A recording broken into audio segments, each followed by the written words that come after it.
જે ચૂંટણી પ્રક્રિયા છે તેમાં અમારો ઓર્ડર છે આચારસંહિતા અમલીકરણ અધિકારી તરીકે થયેલ છે શહેરમાં.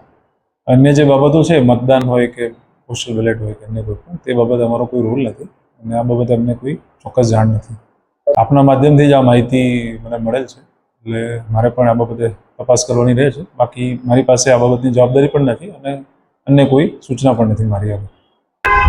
વોર્ડ નંબર 4 અને 6 ની સફાઈ કર્મચારીઓની ચૂંટણી સમય નગરપાલિકાનો વીતી ગયો પછી એમનું વોટિંગ કરાવવામાં આવ્યું અને આ કર્મચારીઓને બોલાવીને વોટિંગ કરવામાં આવ્યું અને એ લોકોએ બેલેટ બોક્સમાં નાખવાના બદલે 90 માંથી માત્ર 65 લોકોનું બેલેટ બોક્સમાં નાખવાના બદલે કોથળામાં ભરીને લઈ ગયા, માત્ર 65 ના જ લઈ ગયા.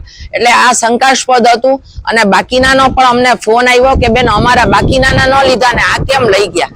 તો એ શંકાસ્પદ લાગ્યું. અમે તરત ને તરત બધે પૂછપરછ કરી અને અમુક ટેલિફોન માહિતી પણ અમને ઘણી મળી છે. એટલે આ જે વચ્ચે વ્યક્તિ છે એ કોઈ પક્ષ માટે થઈને કામ કરે છે એવું અમને શંકાસ્પદ લાગ્યું. આમ આદમી પાર્ટી પોરબંદર આ બાબતે ઉપર સુધી અને કાનૂની લડાઈ પણ લડશે ને ચૂંટણી કમિશનર સુધી પણ જશે અને ક્યાંય પણ જો હવે આવું થશે ને તો અમે ખડે પગે તૈયાર છીએ એ વાત કહી દઈએ. આ ચૂંટણી પહેલાથી જ વિવાદાસ્પદ રહી છે, લોકશાહીને કલંકરૂપ રહી છે. પહેલાથી બિનહરીફ કરવા, ફોર્મ પાછા ખેંચાવાની જે આખી દબાણ હતું તેનાથી એક સ્ટેજ હવે આગળ વધી અને આ લોકોએ નગરપાલિકામાં એક કર્મચારી અશ્વિન કરીને કોઈ છે કે જેમણે 4 નંબર વોર્ડ અને 6 નંબર વોર્ડના સફાઈ કર્મચારીઓને ઓફિસે બોલાવી એમની પાસેથી બળજબરીપૂર્વક મત દખાવ્યા ચોક્કસ પક્ષના પહેલામાં અને એ બેલેટ પેપર એમણે કલેક્ટ કરી લીધા.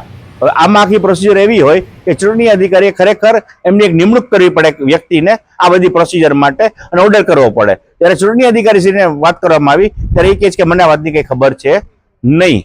એટલે આમાં અમને એવું લાગે છે કે આ જે તે વ્યક્તિ છે એ કોઈ પણ રીતે કોઈ પક્ષ સાથે સંકળાયેલો છે અને ફાઇનાન્શિયલ ગડબડ કરી અને આવું ખોટું કૃત્ય કરેલું છે. એટલે આ ચૂંટણીમાં ગમે તે રીતે સત્તાધારી પક્ષ જીતવા માંગે છે, યેનકેન પ્રકાર જીતવા માંગે છે અને અમે કરપ્શનનો ખુલ્લો આક્ષેપ કરીએ છીએ અને અમે ઈચ્છીએ છીએ કે આની તપાસ થાય અને કર્મચારીને ડિસમિસ કરવામાં આવે અને જેની સૂચના ત્યાં થઈ હોય તેને પણ ડિસમિસ કરવામાં આવે.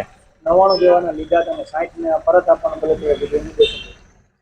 હા, એ વસ્તુ બની છે કે જે 99 લીધા એમને મત પડ્યા અને બીજા પરત દેવામાં એનો મતલબ એવો થયો કે ક્યાંક ને ક્યાંક ખોટું થયું છે અને આના માટે હવે હું વિનંતી કરું છું, અમે લેખિત ફરિયાદ કરીએ છીએ અને આપ લોકો આપના માધ્યમથી આ વાતને આગળ વધાવો અને ચૂંટણી અધિકારી, ચૂંટણી કમિશનર સુધી વાતને પહોંચાડો.